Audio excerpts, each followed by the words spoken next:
Hello students, welcome to YouTube channel English Trainer. My name is Gulzar Ahmed. Today I am going to teach you a new topic active voice and passive voice. पहले मैंने आपको parts of speech पढ़ाया है verb तक और tenses मैंने सारे आपको बता दिए हैं। आज मैं आपको एक्टिव वॉइस और पैसिव वॉइस के मतलब बताऊंगा, लेकिन दो किस्में दो टेंसेस के बताऊंगा, थोड़ा थोड़ा करके मैं आपको ये बताऊंगा। तो आप लाइक करें और ज़रूर शेयर भी करें और सब्सक्राइब भी करें। तो एक्टिव वॉइस और पैसिव वॉइस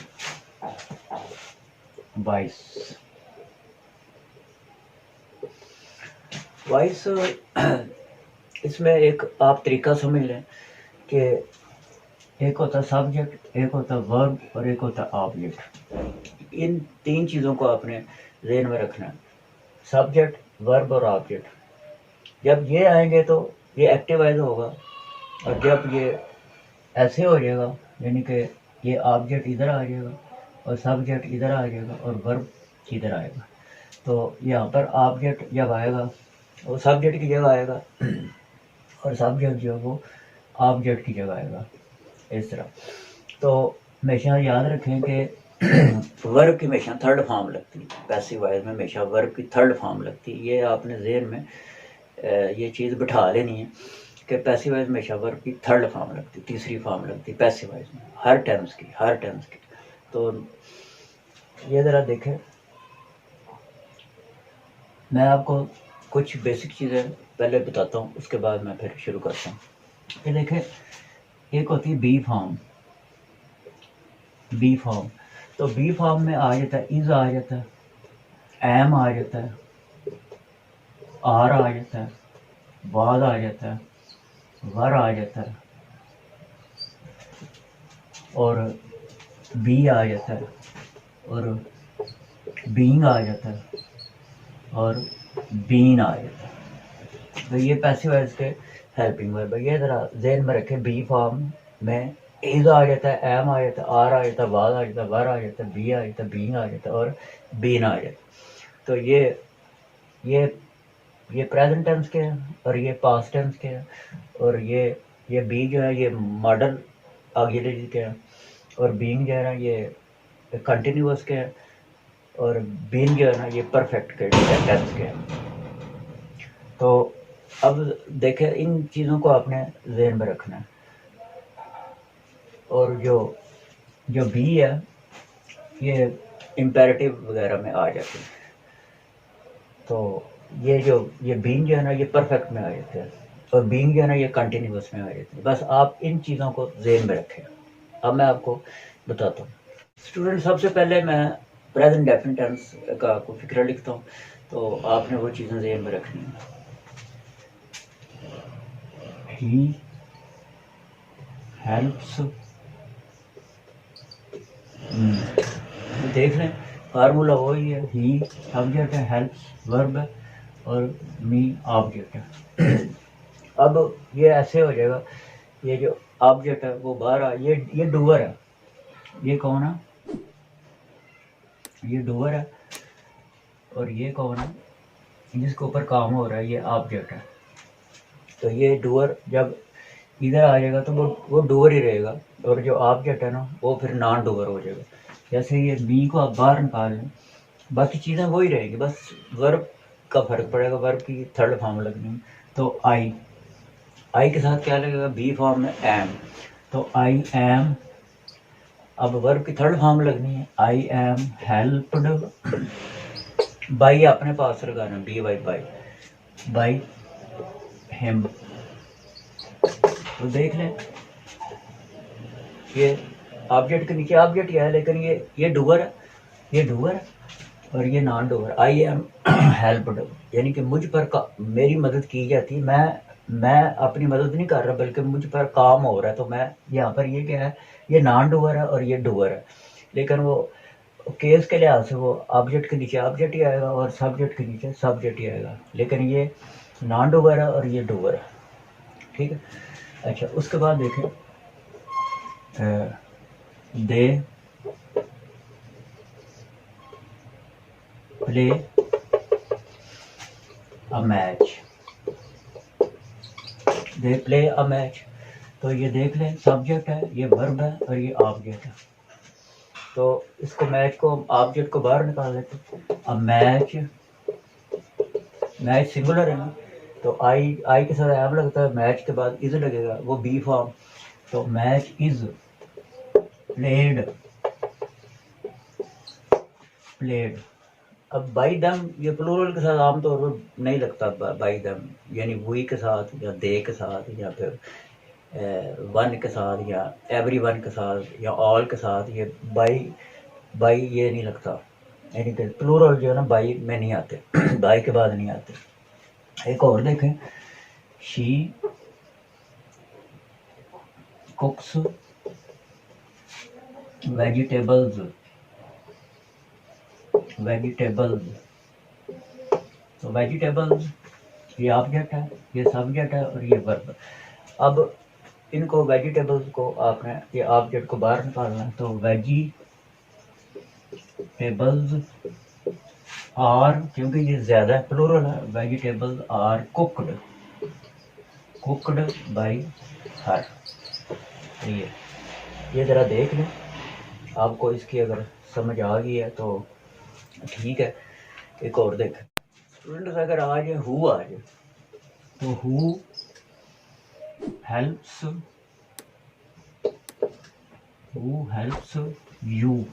अगर इस किस्म का फिक्रा हु आ जाए तो फिर बाई आपने पहले लगाना। तो by whom, by whom you के साथ आर लगेगा, by whom are you help. By आ गया तो उसके बाद फिर बाई नहीं आना। तो by whom are you help, verb की थर्ड फॉर्म में रहेगी। अच्छा, एक देखें, why do you break the glass, why do you break the glass. अच्छा, इसका अगर आपने पूछना जवाब, ये नाउन है ग्लास, तो आप इससे सवाल कर सकते वट का या होम का या हु का। तो why do you break the glass, break what, तो वट का जो आपका होगा ग्लास, तो ये आपका ऑब्जेक्ट है। तो वाई का वाई रहेगा, सिर्फ हु के साथ आपने बाई होम लगाना, बाकी किसी भी क्वेश्चन वर्ड या ये इंटरेक्टिव प्रोनाउन के साथ आपने बाई नहीं लगाना। तो वाई का वाई रहेगा, वाई ग्लास एक है, why is the glass broken by you. देख ले, सारी चीज़ें वही हैं, इसके नीचे ये है, इसके हेल्पिंग वर्ब के नीचे ये है, और सब्जेक्ट के नीचे ये है, और वर्ब के नीचे ये है, और ये बाई अपने पास लगाना, और ये ऑब्जेक्ट है और ऑब्जेक्ट के नीचे भी, तो ये क्वेश्चन वर्ड के नीचे क्वेश्चन वर्ड। तो इस तरह आप ये बना सकते हैं। अब सेकंड मैं आपको समझाता हूँ। अब स्टूडेंट देखें कंटिन्यूअस, पहला प्रेजेंट डेफिनेट टेंस, अब प्रेजेंट कंटिन्यूअस, प्रेजेंट कंटिन्यूअस। ये प्रेजेंट भी कारण प्रेजेंट कंटिन्यूअस। तो ये देखें, I am learning a new lesson. ये सब्जेक्ट है, ये हेल्पिंग वर्ब है, ये मेन वर्ब है, और ये आ न्यू लेसन पूरा ऑब्जेक्ट है। ये नाउन, यानी ऑब्जेक्ट काम कर रहा है और नाउन फ्रेज है। तो लर्निंग वट, तो वट का जवाब क्या है, आ न्यू लेसन। तो न्यू लेसन को बाहर निकाल दें, आ न्यू लेसन इज मैंने आपको बताया था बी फॉर्म में ये आई एन जी लगेगा, बीइंग। तो a new lesson is being learned by me. देख ले, ये अ न्यू लेसन, ये सब्जेक्ट का काम, यानी सब्जेक्ट की जगह लेकिन ऑब्जेक्ट है, नॉन डूअर है।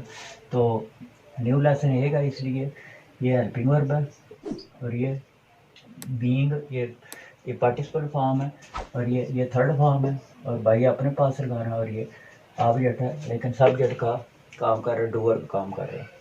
अच्छा उसके बाद एक और देखें कि he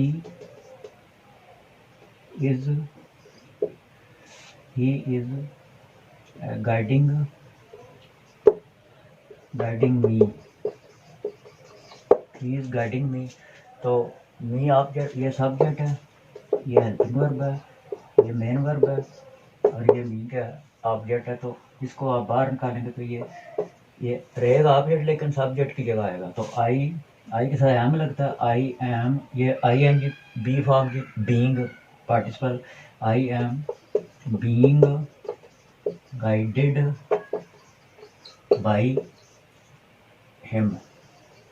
तो ये तो बी आई एन जी कहाँ गया, ये बीइंग, ये बी फॉर्म की ये शक्ल है, ये पार्टिसिपल, ये भी पार्टिसिपल है और ये भी पार्टिसिपल है।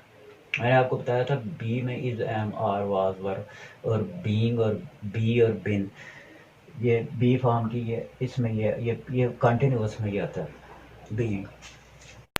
और देखें दे आर बिल्डिंग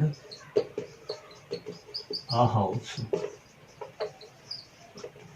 ये ऑब्जेक्ट है, ये सब्जेक्ट है, ये हेल्पिंग वर्ब है, और ये मेन वर्ब है प्रेजेंट पार्टिसिपल, ये प्रेजेंट कंटिन्यूअस टेंस है। तो a house is being built,